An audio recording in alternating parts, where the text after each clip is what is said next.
Hey guys, YouTube Nerd here. Okay, and like I said, I was gonna do in my last video, with the release of the Marvels this coming Friday, said that I would be reviewing the two Phase 5 Marvel films that have been released this year. Alright, yeah, and so here I am to start those, and for this one, this is gonna be a review for Ant-Man and the Wasp Quantumania. So if you've seen my reviews for the first two Ant Man films, I've said how I really do love the first two Ant Man films. They really were really great films, and I they really are two of my favorite MCU films. Yeah. So of course I really was looking forward to this one when it was announced, yeah, and of course, I was really looking forward to it when it was finally released, yeah, and of course, this film was released this past February, yeah. So and and how did I like this film? Overall, I did still like the film, yeah, yeah. Of the three animated films, I would probably say this is the weakest one of the three, but yeah, I still did enjoy it. Yeah. Yeah, this film did seem to get kind of a mixed reaction when it did come out. Yeah, there were some people that liked it and others that didn't. Yeah. And I guess I can kind of understand why the film really just seems to very have a mixed reaction to it because yeah, this film overall, it is a slower in pace than the other two films, and yeah, and it's the story I really don't think is as interesting as the stories that the first two films had. Yeah, and that is something that I have really been noticing about like uh Mar- Marvel's films now is how um they're not really as much about the heroes in action as they were prior to Endgame. Yeah, a lot of the films now are really having a lot slower pace than the ones that were a lot of the ones that were prior to Endgame. Yeah, yeah, they really did have a lot more action, and yeah, they were faster paced is before, yeah. But now, with this being a new generation for Marvel films, now that the original Avengers era has ended, they're now setting up with new story arcs with films like Secret Wars and some other upcoming big films that are coming out. Yeah, yeah. Yeah, and I really feel that because there's people that are saying how the Marvel films now really are not really that interesting anymore because yeah, there are a lot of like several of the newer films now are really not really getting as great of a reaction as the ones that prior to Endgame were getting. Films like Black Widow and Eternals, yeah, and even some of the other films this film and even Thor: Love and Thunder and some other ones that have been released after Endgame. So the films really not been getting as great of a reaction as they were prior to Endgame, but yeah, and I really do feel that like with the huge films that Marvel has done, such as a Endgame and No Way Home, there are people that are feeling that the newer films are kind of a step down, but people really do need to keep in mind that not all the films are really going to be big epic crossovers those films. There are new stories that Marvel really has to set up now. So yeah, so this is really what they really are leading towards. The newer films are really slower in pace to set up for the new story, big stories that are going to be coming up. Yeah, and that really is the case with this film. Yeah, this film really isn't bad, but yeah, I would agree when people do say that it is like the weakest of the three and it's not as interesting. Yeah, this film really does seem to be like much different than the first two films were. Yeah, of course, by the title, like a lot of this film really does take place in the quantum realm.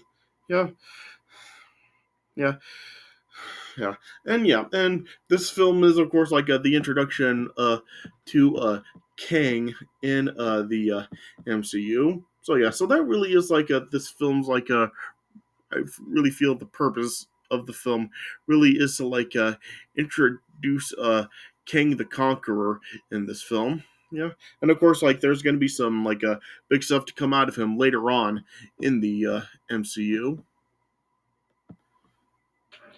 So yeah, so of course in this film you still do have Paul Rudd, Evangeline Lilly, Michael Douglas, and Michelle Pfeiffer all returning reprising their roles in the film. Yeah, and in this film, Cassie has been recast. Of course, she's obviously not played by the same girl that played Cassie in the first two films. Yeah, and it's not even the same girl that played Cassie when she did appear at Endgame. Like Cassie is played by a different actress this time. Yeah, but yeah, they all still do pretty good. Like the new actress to play Cassie is a pretty good in the movie, yeah. And of course, you have Jonathan Majors as King the Conqueror, and he does good in the film, yeah. And you also have other cast members in the film Katie O'Brien, Catherine Newton, and, uh, Corey Stahl, and Bill Murray. So it's interesting to see Bill Murray in this film. Yeah, and like I've said before, in some of my other Marvel films, I really do like how when Marvel does get a relatively big star to appear in their films, it's not really in a main role. It's really a supporting role, and then once again do it here. Yeah, and yeah, and I do like that they do that. Yeah. So yeah, so the performances are all pretty good, yeah. And like I said, the story for the film really is not as interesting as the story for the first two films were. Yeah, the story for this film is basically how in this film Cassie says how she really has discovered a way to really establish contact with the quantum realm, but yeah, it ends up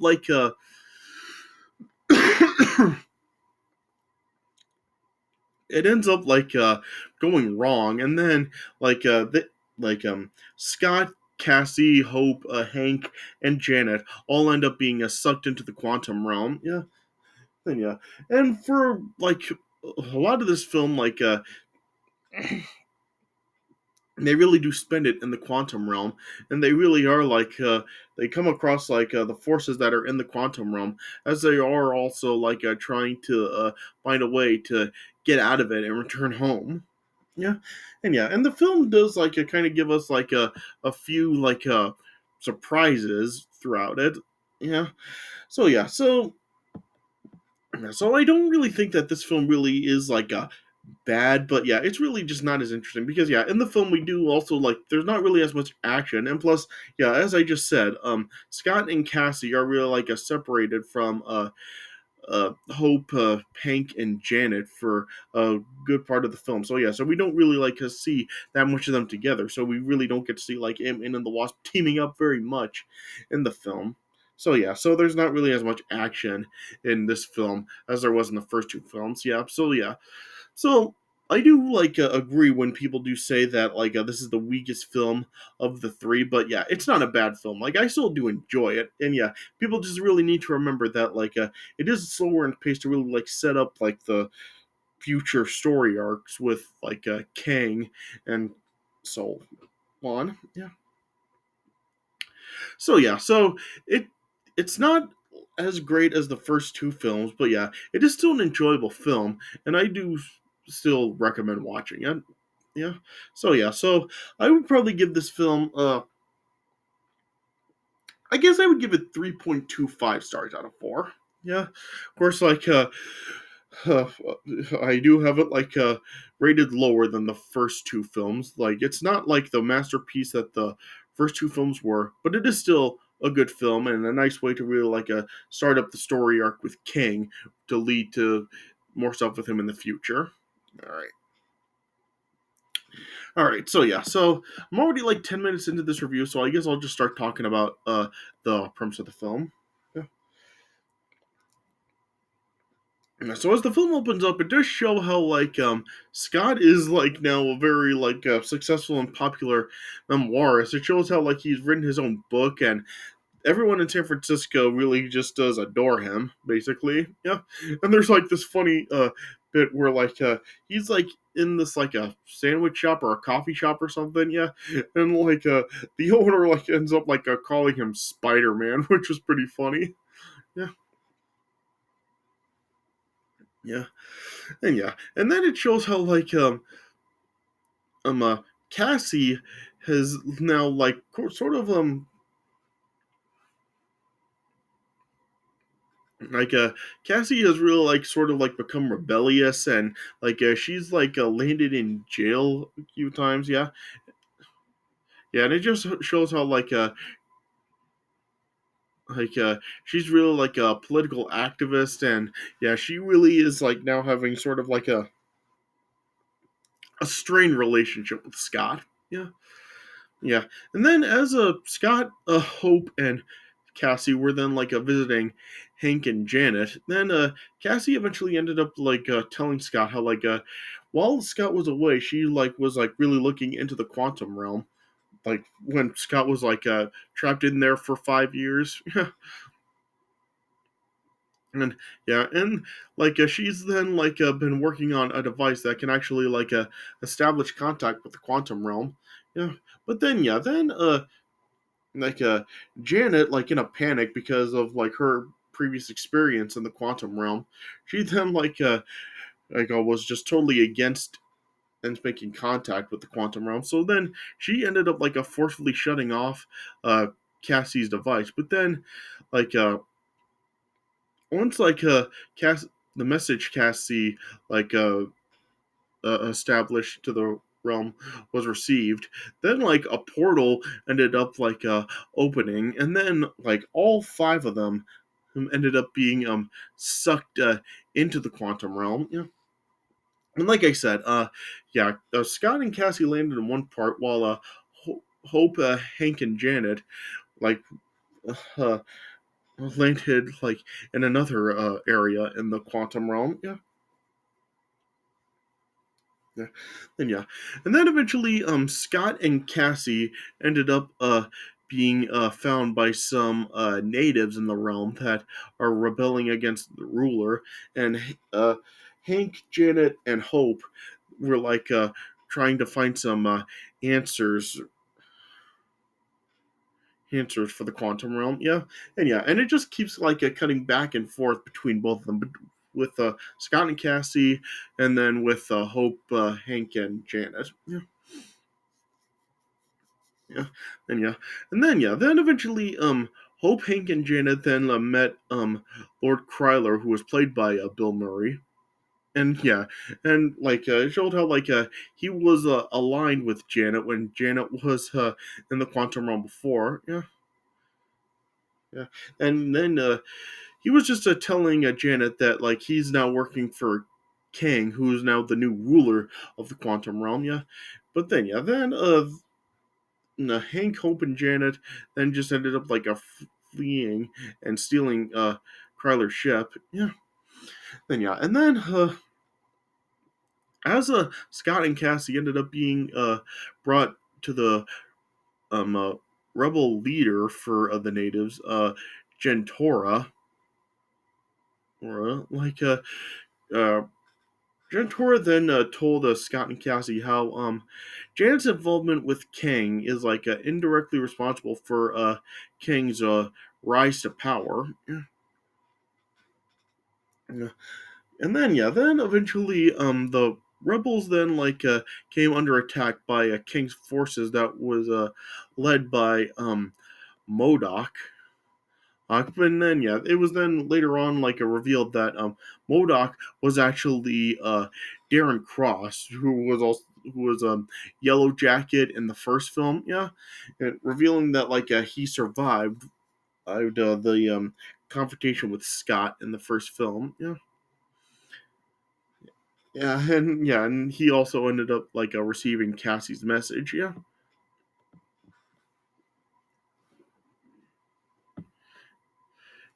and then on Kryler's ship, then Janet then like was telling Hank and Hope that like when she was previously in the quantum realm, she had actually met Kang, and he claimed that like they could both escape from the quantum realm if she helped the Kang rebuild his multiversal power core. But once they repaired it, Janet then like discovered a vision of Kang conquering timelines and destroying them, and so then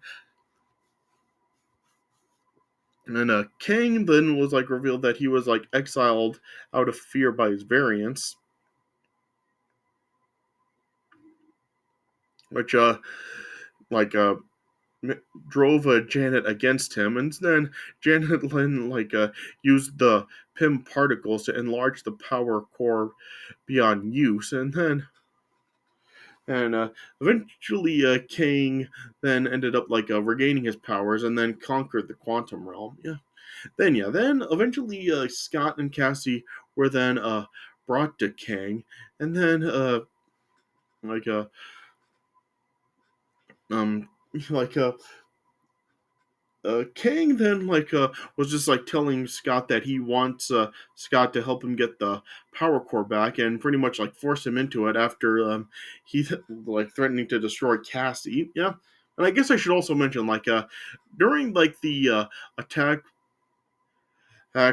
on the rebels. Like Cassie revealed how she had like her own ant suit to shrink down and stuff. Yeah, So Cassie was wearing that suit for basically the rest of the film here. Yeah. And then Cassie then ended up. I mean, not Cassie. Scott then like shrunk down when he was like went into the location of the core, and as he was in the core, he then like discovered a probability storm, which like made him like split into like a whole bunch of copies of himself. Yeah, and there was a funny bit where like one of like the copies was like Scott wearing like the Baskin Robbins uniform that he wore in the first film when he was working at Baskin Robbins. So yeah, so that was kind of funny. Yeah, and and eventually Hope then like arrived on the scene and then helped Scott like get the power core. Yeah, but then once they retrieved it, like it was revealed how like King was going back on the deal, and then he like captured Janet, and then uh Modoc ended up like destroying the ship with Hank still on the ship. But then like Hank was then like rescued by the ants, and it was now shown how like they had rapidly evolved and were now like hyper intelligent when they were pulled into the quantum realm. Yeah. And then eventually, he like um. Hank met back up with Scott and Hope, and then they then like made their way towards Kang, and then Cassie then like eventually rescued Gentora, and then commenced like an uprising against Kang and his army, and so then uh, Gentora and the rebels then like rose up against King and his army. And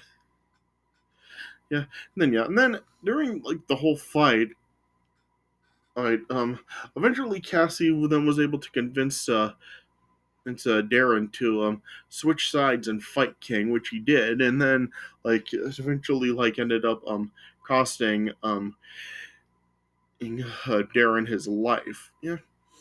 Then when Scott, Hope, and Hank then all met back up with Cassie, uh, Janet was then eventually able to repair the power core. Or then as they were then like the portal then opened for them to all like return back home. As they all went through, like Kang ended up then attacking Scott, and then then we had like a fight between Scott and Kang, and and before Kang could actually jump through the portal and escape the quantum realm, Hope then jumped back through, and then both Scott and Hope then fought Kang off, and then eventually threw him and the Pym particles into the power core, destroying both of them. Yeah, then with the help of Cassie, then Scott and Hope were then able to come back through the portal and return home. And then it cut back to Scott resuming his life with him still being praised and adored. Then there was this one point where Scott was really thinking about King's death and if it could be the start of something bad to come. But then he just brushed it off. And then it just ended with a Scott throwing a birthday celebration for Cassie to make up for the ones that he missed. Yeah, yeah. So and then that's when the movie then cut to credits. But of course we then had this a mid credit scene showing how there were a whole bunch of different variants of Kang that were like uh coming through portals through the multiverse, and it showed how they were led by Immortus, and they were commiserating Kang's death in the quantum realm, and then after the credits, then we had, of course, the post-credit scene where it shows Loki and Mobius encountering another King variant that was Victor Timely at the Chicago World Fair in 1893. So of course this was something to lead into season 2 of Loki, which is now on Disney Plus. But I'm not going to talk about that for a while. I may not actually talk about season 2 of Loki until probably when Secret Wars release is approaching. But this was something to lead to season 2 of Loki to carry over for more of this Kang stuff. So so I guess this is another movie that Loki is actually connected with. Even the first season of Loki, he was probably also has connection with this film also, since it has to do with multiverse and the quantum realm and stuff. So so that was something that this second season of Loki is probably talked about. I haven't actually watched it yet, but I'm sure that that stuff is carrying over to the second season of Loki. All right. So and that's how it ended. And and then the credits, the last thing of the text just said Kang will return. So so I guess that's setting up for it was setting up for season 2 of Loki, of course, as well as of course the stuff with Secret War and Kang Dynasty and stuff. Yeah. So looks like Kang will be the main villain of this a new Marvel era. All right. So So like I said, I do still like the film. It's just not as interesting and it is slower in pace, but I really do, but that really is intentional to really just slowly start to build up this like uh the new big story arcs for this next generation of Marvel movies. So we'll see what does happen with the Marvel films in the future to to see if this these storylines will progress and they'll get more action packed and better paced as they go on. It's kind of similar to how it was with the first Avengers.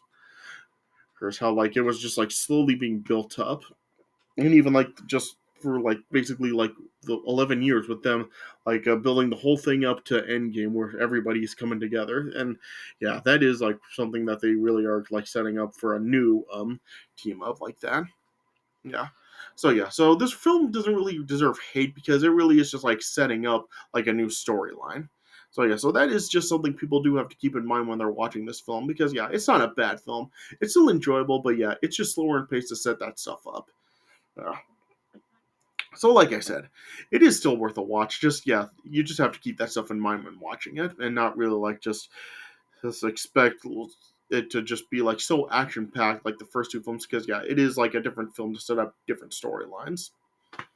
All right. So yeah, so like I said, I give the film 3.25 stars out of 4. All right. So yeah, so I guess this is all I really have to say about it. All right, so yeah, so this is my review of Ant-Man and the Wasp: Quantumania. So I hope you guys enjoyed this review. So thanks for watching, and I'll see you guys later.